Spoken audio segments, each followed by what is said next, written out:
안녕하세요. 얼마 전 역대급 파혼을 눈앞에서 직관한 40대 유부녀입니다. 저희 시댁의 망나니, 저희 시댁의 미운 오리 새끼, 어떤 수식어도 어울리는 바로 제 시누이 얘기인데요. 저희 남편이 걔는 망신 좀 당해봐야 한다고, 정신 좀 차리게 어디에다 소문 좀 내보라고 난리라, 이렇게 사연을 보내게 되었습니다. 저희 시누에게 무슨 일이 일어났는지 지금 공개하도록 하겠습니다.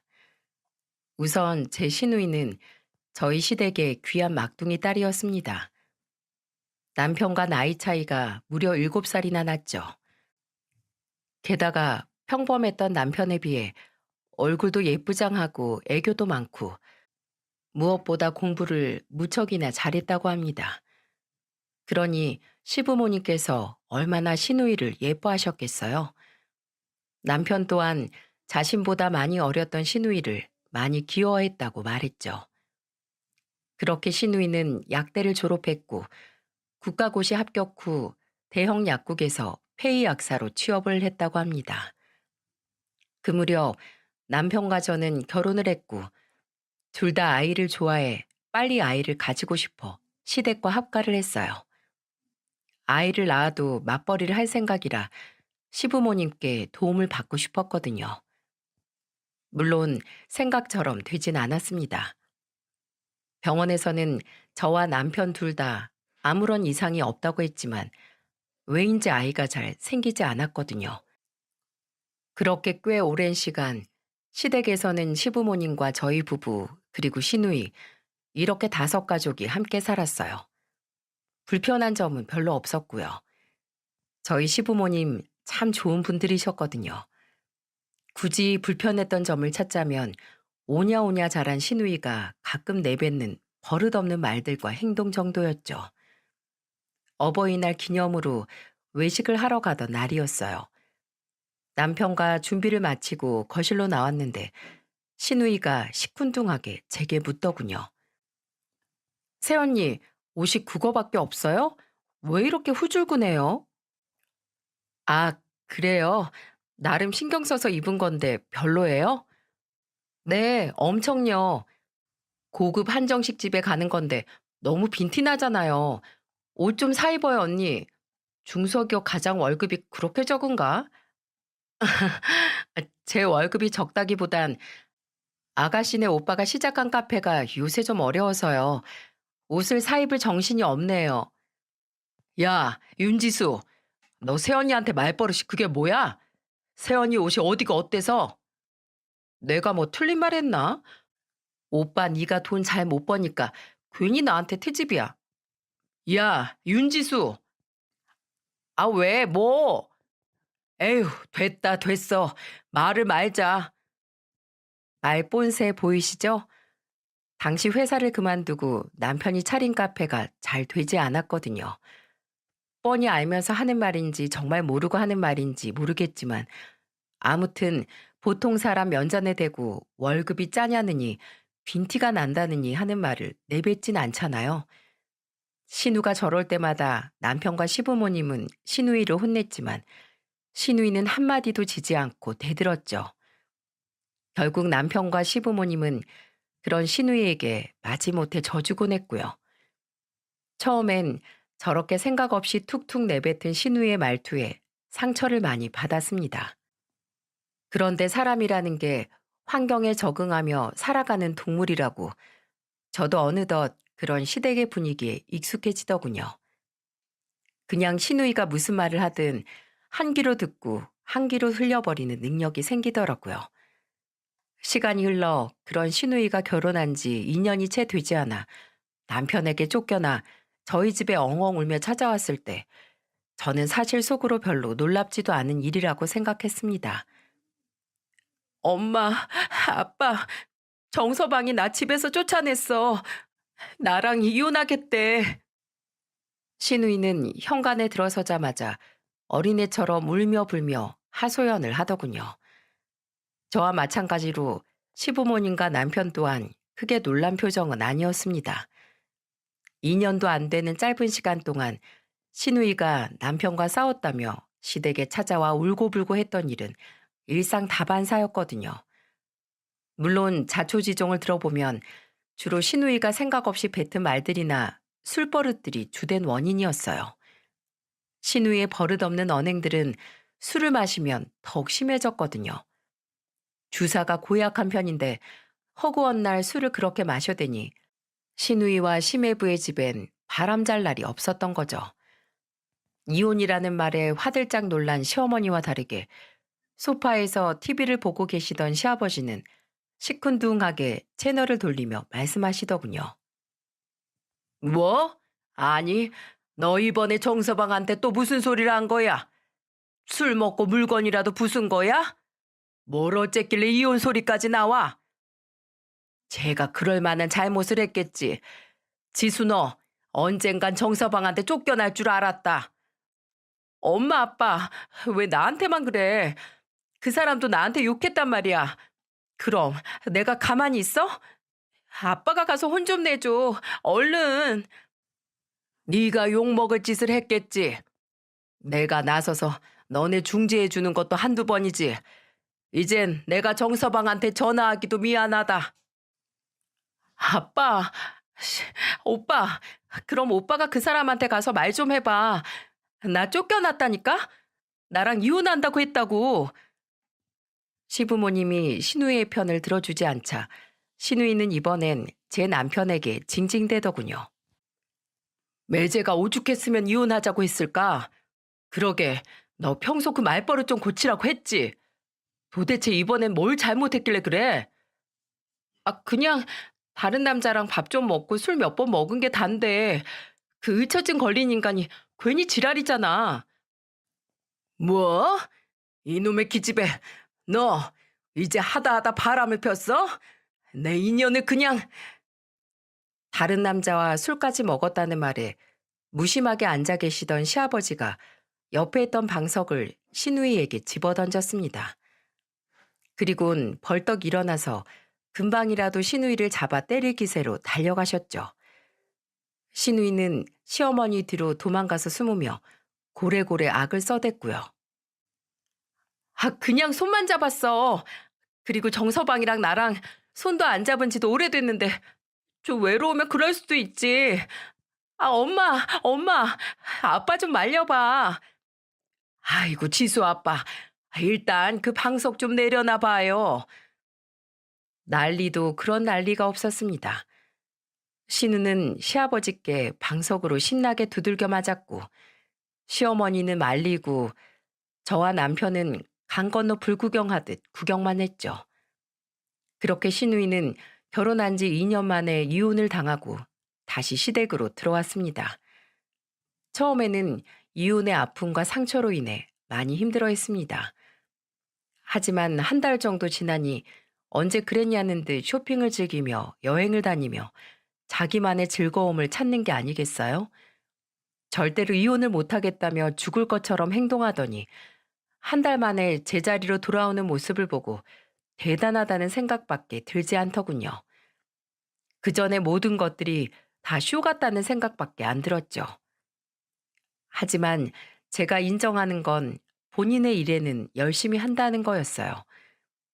이혼하고 3년이 지날 무렵 시누이는 시부모님의 도움을 받아 병원들이 모여있는 상가 1층에 약국을 열었습니다. 병원은 많은데 약국은 시누이의 약국 하나뿐이라 장사는 제법 되더라고요. 반면 제 남편은 그때 당시 카페를 운영하고 있었는데 카페는 마스크 쓰는 시국을 맞아 더욱 상황이 좋지 않았습니다. 뒤늦게 배달 시장에 뛰어들었지만 이미 많은 빚이 생겼었죠. 그렇게 남편의 카페는 결국 문을 닫았고 40 중반의 늦은 나이라 재취업도 어려웠던 남편은 한 푼이라도 발로 뛰며 돈을 벌어보려고 결국 배달기사로 일을 하게 되었습니다. 그러던 어느 날이었어요. 엄마, 아빠, 나 재혼할 거야. 가족이 다 모인 저녁 식사 시간에 시누이가 폭탄 발언을 하는 게 아니겠어요? 시부모님과 저 남편 모두 놀라 입을 떡 벌렸습니다. 침묵을 깬 건 남편의 말이었는데 그 말이 너무 웃겨서 밥풀이 튀어나올 뻔했습니다. 또 병 도졌냐? 어떤 정신 나간 놈이 너랑 또 결혼을 한대? 신우이는 남편을 한번 째려보더니 말을 이어가더군요. 대충 상대방도 재혼이고 성격 차이로 이혼했다더라. 직업은 한의사인데 약국이 있는 상가의 한 병원 원장님이 주선을 해줘서 알게 됐다. 뭐 이런 내용이었어요. 그리고 시부모님과 저희 부부에게 신신당부를 하더군요. 바로 우리를 매수하려고 했습니다. 가족을요. 우리 가족들 모두 절대 내가 왜 이혼했는지 말하면 안 돼? 나도 그냥 성격 차이로 이혼했다고 말해놨단 말이야. 알았지? 다들 입 조심해야 돼. 이 남자는 내 인생의 마지막 남자야. 시부모님은 굉장히 찝찝한 표정이셨지만 고민 끝에 결국 타협하신 것 같더군요. 잘했든 못했든 어찌됐든 귀하게 키운 늦둥이 딸이 좋은 남자 만나 재혼하겠다는데 차마 그걸 나서서 회방을 놓을 수는 없으신 것 같더라고요. 남편은 그래도 거짓말을 하면 되냐? 그 남자가 불쌍하다고 반대했지만 시부모님의 설득에 마지못해 눈을 감아주기로 했습니다. 방으로 들어와서도 계속해서 걱정을 하긴 했지만요. 그 남자 지수 제 성격은 알고는 결혼한다고 하는 건지 모르겠다. 속사정을 알면 많이 후회할 텐데 말이야.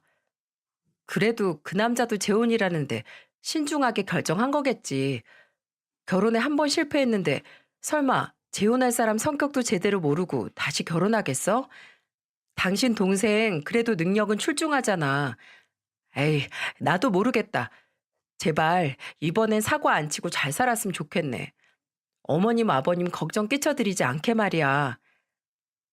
저 또한 남편의 걱정을 덜어주려 저렇게 말은 했지만 이렇게 신우의 실체를 숨겨야 되는 건지 염려되기 마찬가지였습니다.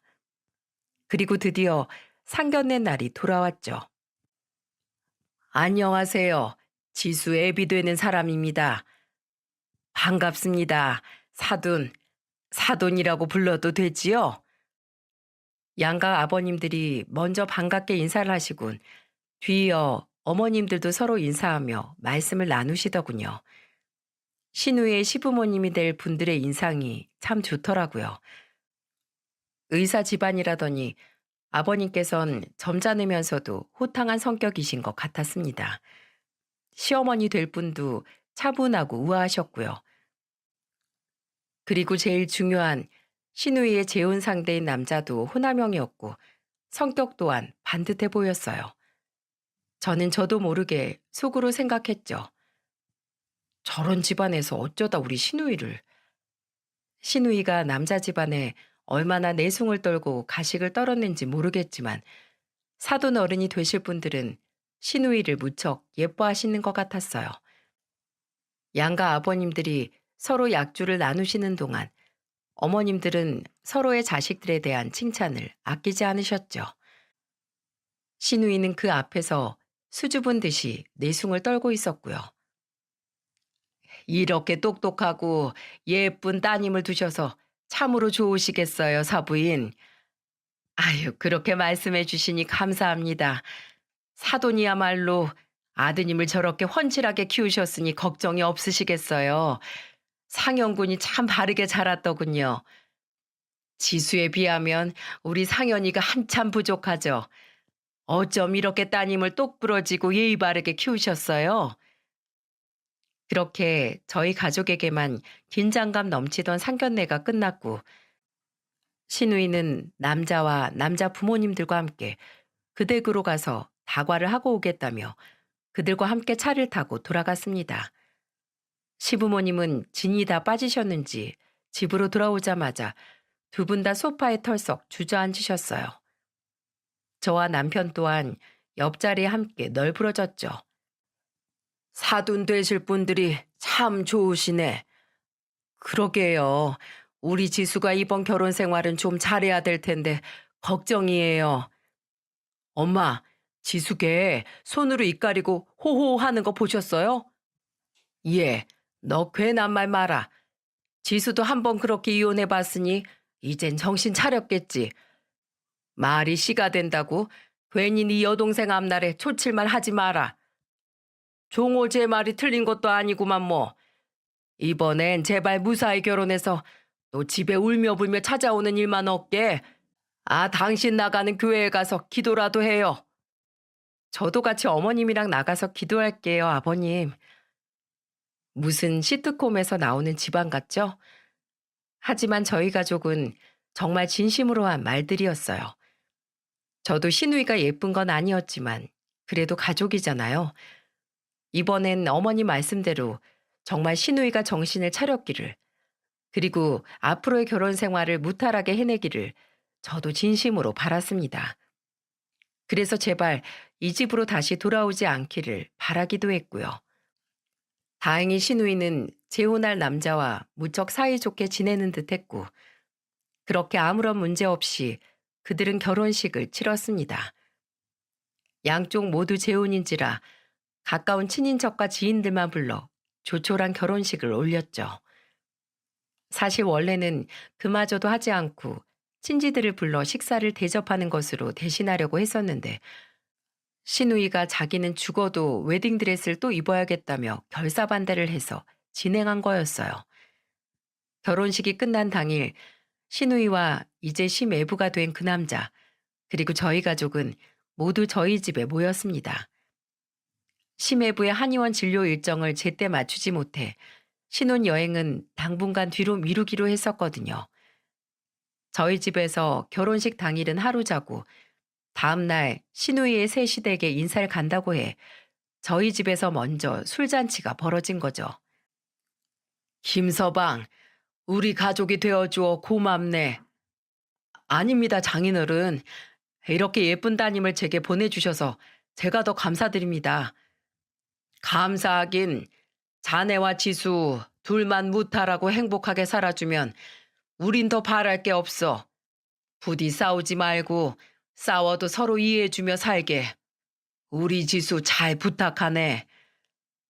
시아버지와 시매부 그리고 남편은 서로 술을 주거니 받거니 하며 화기애애하게 대화를 나눴고, 저와 시어머니 또한 분주하게 주방을 드나들며 음식을 날랐죠. 그렇게 분위기는 무르익었고 사온 술들도 점점 바닥을 보였습니다.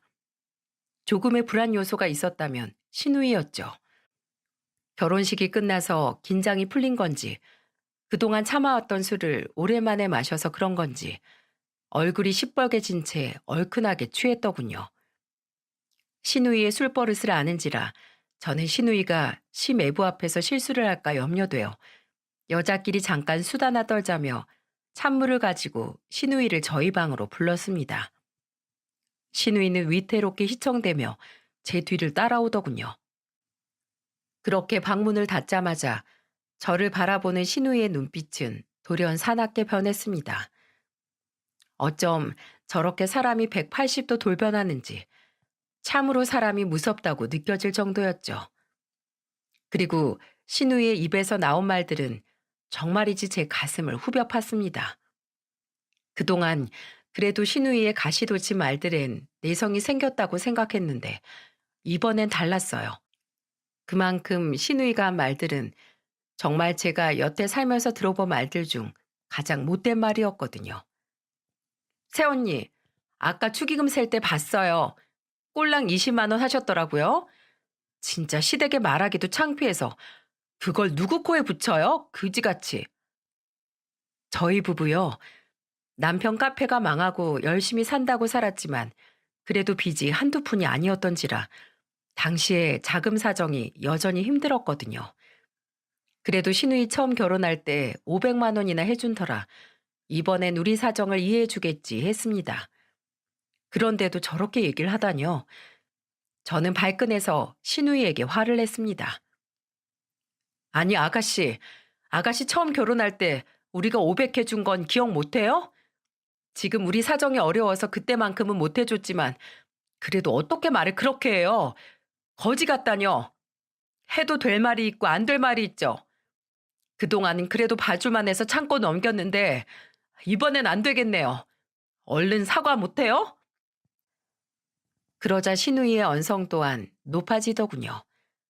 술에 취해 충혈된 눈을 어찌나 부라리던지 마치 눈이 튀어나올 것 같았습니다. 가뜩이나 집안도 기울어서 내가 지고 들어가는데 쪽팔리게 20만 원이 뭐예요? 그깟 푼돈 다시 가지고 가서 새언니 국밥이나 쳐드세요. 새언니 국밥에 소주 처먹는 거 좋아하잖아요. 가성비 좋다고. 그놈의 궁상궁상. 돈을 못 벌면 마음 씀씀이라도 크게 쓰던가. 저는 신우의 황당한 발언에 폭발하고 말았어요. 예, 아나, 이게 꼬박꼬박 아가씨 아가씨 불러주니까 이제 하늘 무서운지 모르고 기어오르네. 나이도 어린 게 지금 어디서 배운 개뼈딱이야? 혼 좀 나고 싶어? 뭐? 이게? 지금 이게라고 했어요? 그래, 족보 꼬여보자. 계급장 뛰고 한판 붙어보잔 말이야. 능력도 안 되고 얼굴도 안 되고 불쌍해서 언니 언니하고 불러줬더니 지 주제를 몰라요. 저는 신우의 말에 눈이 뒤집혀 쓴맛을 보여주고 싶었지만 저희 목소리가 너무 컸던지 시어머니가 방문을 벌컥 열고 놀란 눈으로 소리치더군요. 이게 다 무슨 소리니? 거실까지 다 들린다. 지수 너 새언니한테 뭐 하는 짓이야? 시어머니 뒤엔 경악한 표정의 시아버지와 남편, 그리고 놀란 눈의 시매부까지 모두 서 있었어요. 여보, 지금 무슨 상황인가요?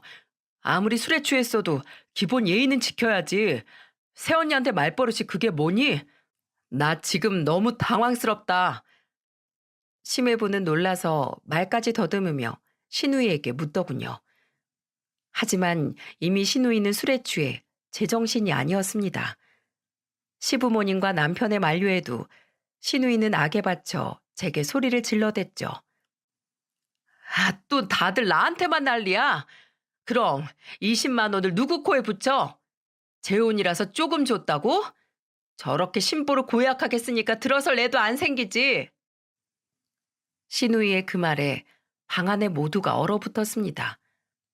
분이 안 풀려 짐승처럼 그르렁거리는 신우이를 제외하고는요. 아이에 대한 말은 누구보다 오랜 시간 간절하게 아이를 바랬던 저희 부부 앞에서 암묵적인 금기어였거든요. 신우의 악담을 들으니 눈물이 터져 나왔습니다. 어떻게 저렇게 상처가 되는 말을 제게 할 수 있을까요? 아무리 주사라고 할지라도 평소에 저런 생각을 하고 있었으니 술김에 본심이 나온 거 아니겠어요? 눈물을 흘리는 저를 제외하곤 다들 말문이 막힌 가운데 침묵을 깬 건 다름 아닌 심애부였습니다. 심애부는 가늘게 떨리곤 있지만 아주 싸늘한 목소리로 신우이를 향해 말했어요. 너 지수 너 원래 이런 여자였어? 그동안 나랑 우리 부모님 앞에선 전부 가식이었던 거야? 어떻게 말을 그렇게 끔찍하게 할 수 있어? 그것도 사람들 살리는 약살한 여자가. 내가 뭐? 상현 씨 당신도 저 혼자 아주 신사납시였지. 너만 반듯하고 점잖어? 평소에도 맨날 그놈의 입 바른 말 얼마나 재수없었는지 모르지? 집 좀 산다고 한의사라고 좀 떠받들어줬더니 진짜 지만 잘난 줄 알아. 윤지수 너 그만 못해? 시아버지의 호통에도 술에 취한 신우이는 기어이 건널 수 없는 강을 건너더군요. 난생 처음 본 신우이의 기가 막힌 모습을 심해부는 경멸스러운 눈빛으로 쳐다봤습니다. 그렇게 가만히 서 있기를 잠시 심해부는 몸을 휙 돌려 그대로 저희 집을 나가버렸죠. 시어머니는 어쩔 줄 몰라 하고 있었고 남편은 안절부절 못하며 저를 꼭 안아주더군요. 시어머니 또한 제 등을 계속해서 토닥여 주셨습니다. 울지마 여보, 울지마. 지수쟤 이번엔 내가 가만히 안 둘게. 그래 아가 울지 말거라. 우리가 정말 지수쟤를 잘못 키웠어. 반면 신우이는 자기가 지금 무슨 일을 벌인지도 모른 채 계속 씩씩댔습니다. 시아버지는 퍼뜩 정신이 돌아오셨는지 방 안에 있던 파리채를 낚아채 신우이에게 사정없이 휘두르시더군요. 아, 아우, 아우, 아파, 아프다고. 아빠, 왜 때려? 이 정신 나간 것이 입에서 나오는 말이면 다 말인 줄 알아? 내가 널 안 때리고 키웠더니 네가 이 지경으로 자란 거야. 다 내 탓이다, 내 탓이야. 저 평생 안 맞은 매 오늘 좀 맞자. 이 인간만도 못한 기집애야. 엄마, 아빠 좀 말려봐. 아! 신우이는 행거에 걸려있는 옷들 아래로 허겁지겁 기어가 숨더군요. 시아버지는 기어코 그 속까지 팔을 뻗어 옷걸이를 내리치셨습니다. 신우이가 아무리 엄마하고 소리질러도 이번엔 시어머니조차 시아버지를 말리시지 못하더군요. 아니, 말리지 않았다는 게 더 맞겠네요. 신우이의 천인 공노할 발언에 시어머니 또한 큰 충격을 받으셨는지 저를 달래시는 와중에도 계속 중얼거리셨거든요. 아이고, 아이고야, 아이고 머리야. 신우이는 계속해서 소리 지르고 울고 매질을 하다 지친 시아버지는 파리채를 바닥에 휙 던지시고는 담배를 피우러 밖으로 나가버리시고 저는 눈물이 멈추질 않고 시어머니는 계속해서 아이고를 중얼거리시고 남편은 또 저를 달래고 아주 개판이었습니다. 그렇게 저희 가족에게 잊지 못할 밤이 어찌저찌 지나갔어요.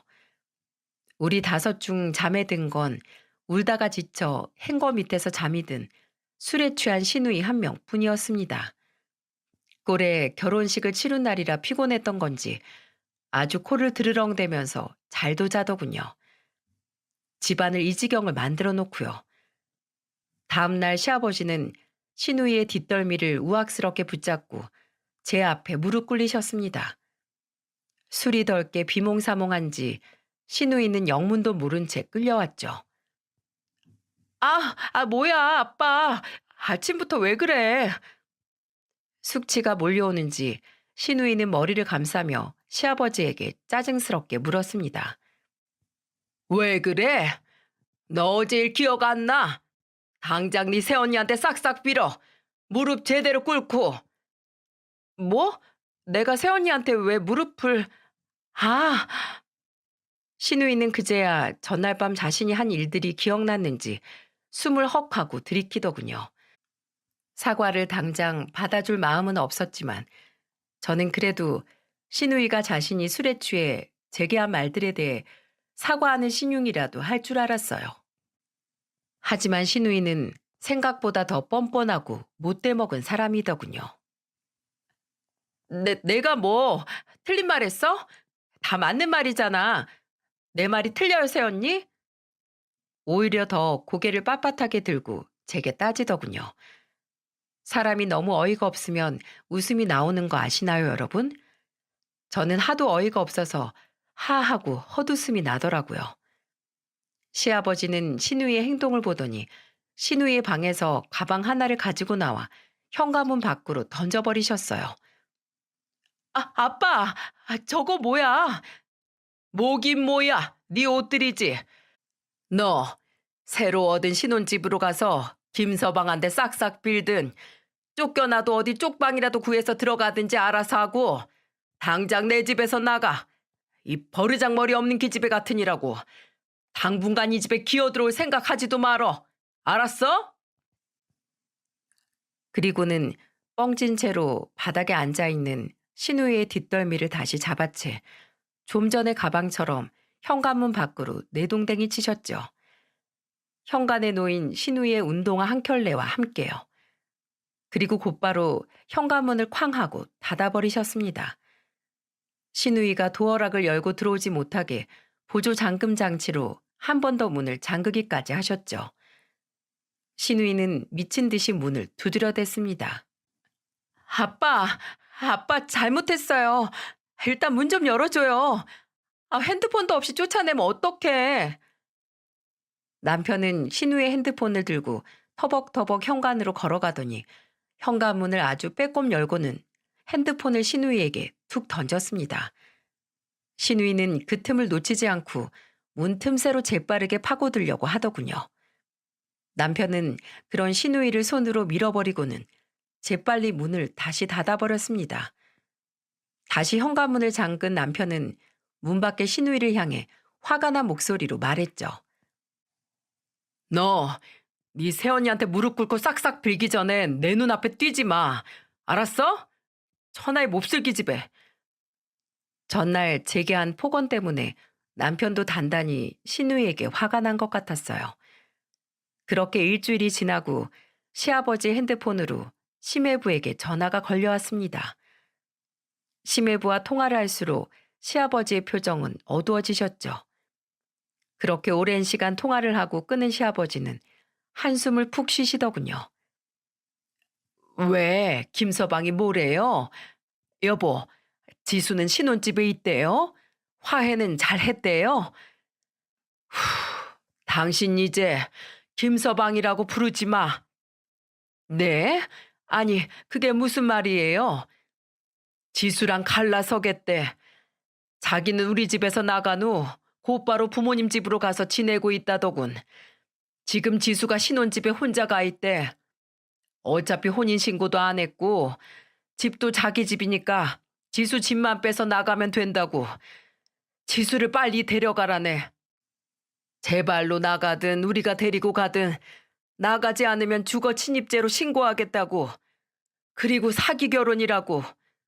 모든 거 다 속고 결혼했다면서 말이야. 네? 사기 결혼이요?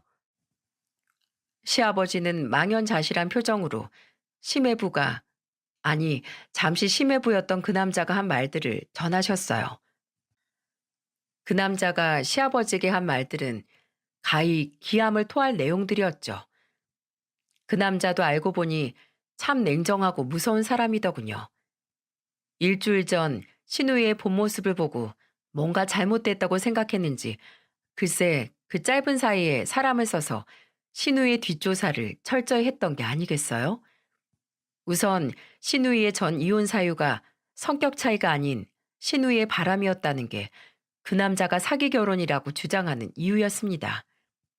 그리고 바람으로 이혼당한 이 신우이가 정신을 못 차리고 그 시매부를 만나는 와중에도 이 남자 저 남자 만나며 결혼하기 전 양다리를 걸쳤더라고요. 그러다 남자 만나는 것도 질렸는지 마지막으로 시매부를 그중에서 선택해서 결혼을 했던 거였습니다. 여러분, 이게 말이 되나요? 같은 가족의 일원이지만 같은 여자로서 창피하고 내가 다 도망가고 싶은 순간이었어요. 신우이는 처음엔 발뺌을 하다가 남자가 조사한 증거를 들이미니까 그제야 잠깐 만나서 즐기기만 했다며 실토를 했다고 하더군요. 그것도 이전처럼 그냥 술만 몇 번 마셨을 뿐 바람은 절대 아니라고 우겼답니다. 아이고, 이 화상을 어쩌면 좋을지. 게다가 술만 먹으면 개가 되는 주사도 두 눈으로 목격을 했고 자신은 인성이 덜 된 사람과는 정이 떨어져서 절대 못 산다고 했답니다. 게다가 시아버지에게 전화하기 전 그 남자는 이미 신우이와 통화하며 한바탕 한 모양이더군요. 내가 자식을 잘못 키웠어, 내가. 지수 걔가 어쩌다가 그렇게 못되게 자랐노. 아휴, 내가 죄인이지. 자식 잘못 키운 내가. 어머님, 그러지 마세요. 저는 자신의 가슴을 내리치는 시어머니의 손을 감싸쥐고 꼭 안아드렸습니다. 저와 남편에겐 정말 좋은 분들인데 어쩌다 저런 망나니 같은 시누이가 그 사이에서 나온 걸까요? 정말 알다가도 모를 일이었습니다. 그렇게 시아버지는 시누이의 신혼집으로 가서 시누이를 도로 끌고 오셨습니다. 시누이는 그 집에서도 안 나온다고 발악을 했던 것 같더군요. 잔뜩 심통난 표정으로 자신의 짐을 싸들고 집에 들어오더군요.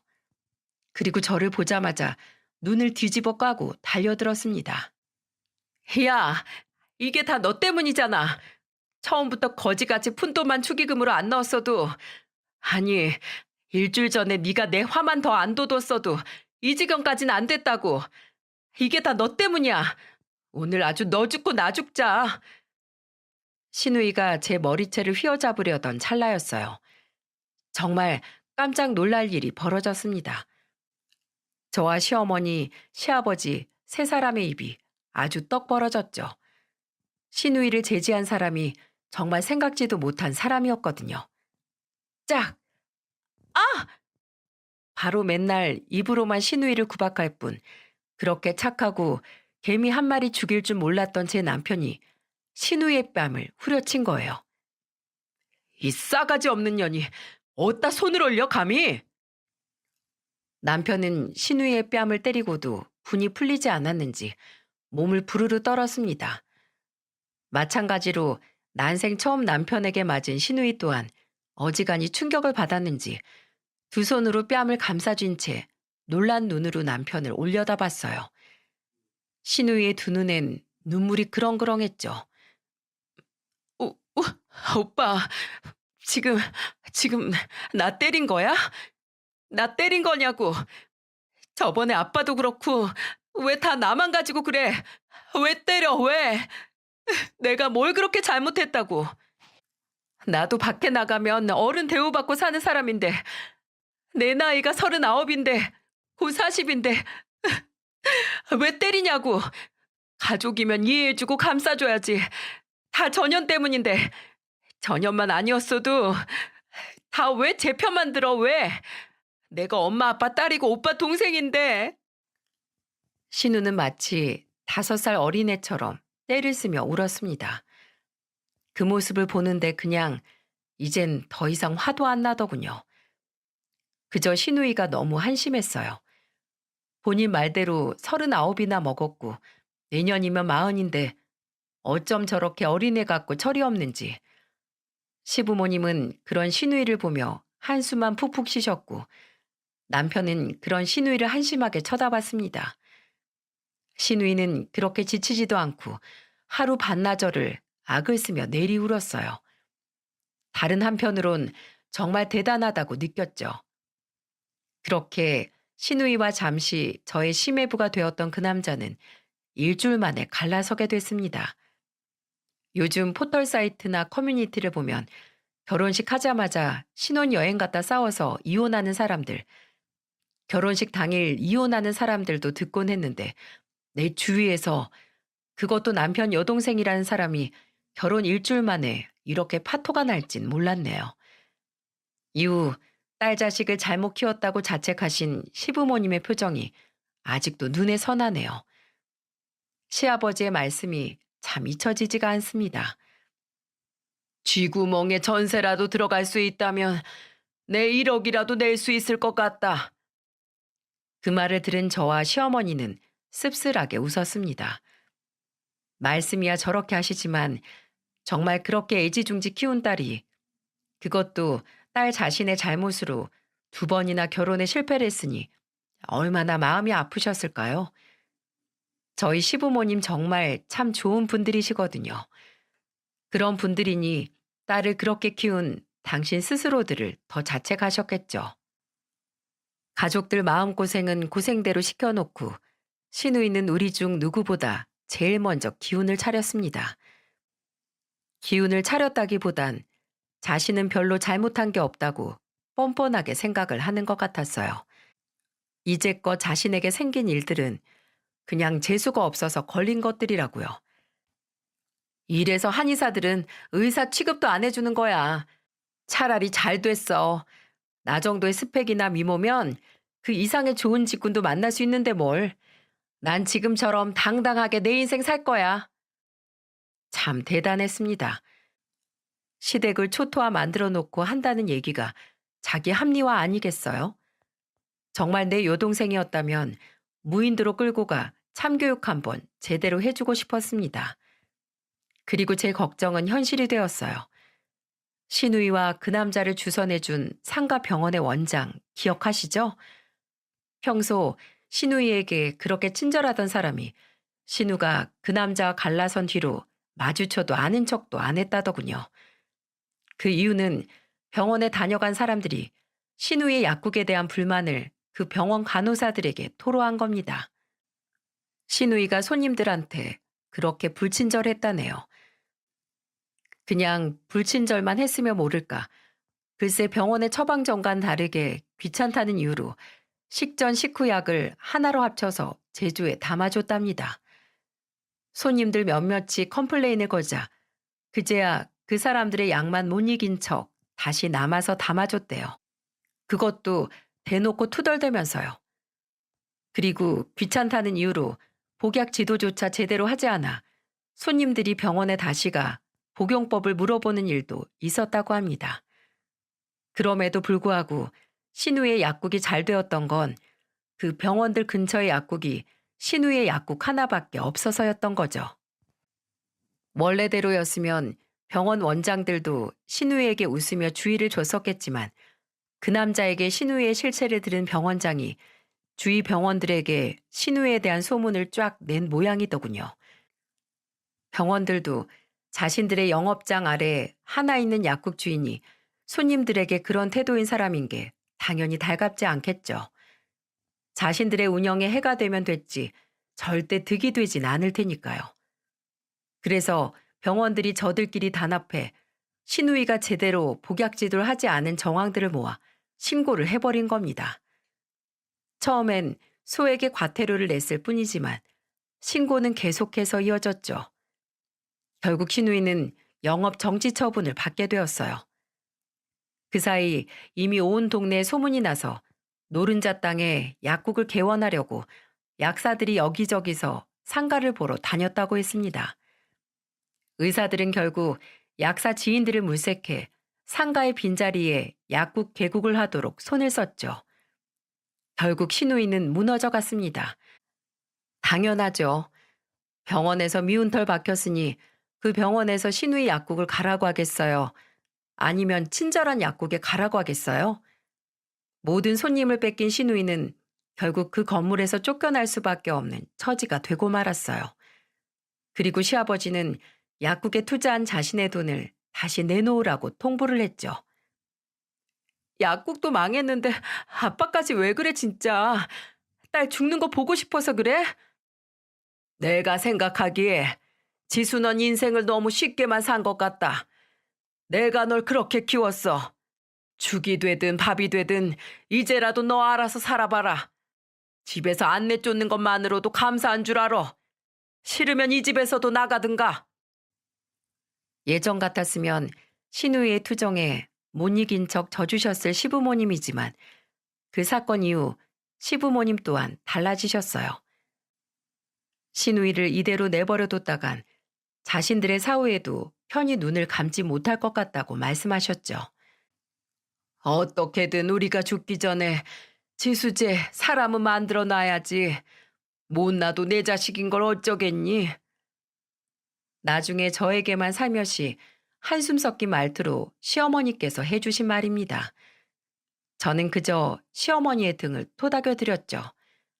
싫으면 집을 나가라는 시아버지 원포에 신우이는 결국 시아버지의 돈을 돌려드리곤 경기도 변두리 약국에 다시 폐의 약사로 취업을 했습니다. 집은 서울 한복판인데요. 왜 거기까지 갔냐고요? 약사협회에서도 신우이에 대한 소문이 쫙 퍼져 신우이를 채용하려는 약국이 별로 없었거든요. 괴팍한 성격에 손님에게 불친절하다고까지 소문이 난 신우이를 약국들이 돈을 주며 채용하고 싶어 하지 않았던 건 당연한 수순이었으니까요.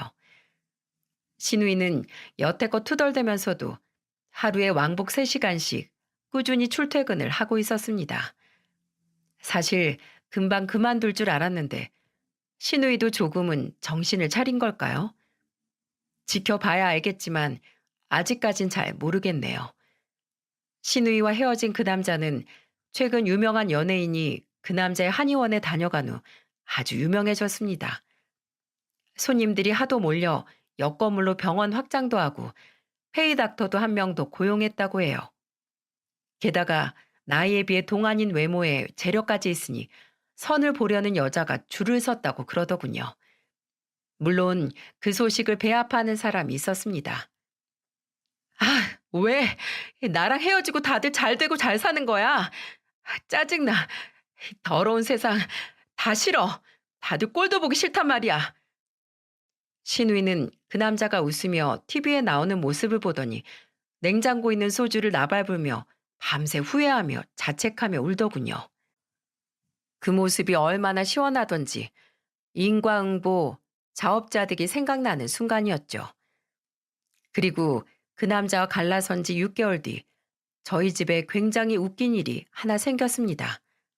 바로 신우이가 다시 결혼을 하겠다고 선언한 겁니다.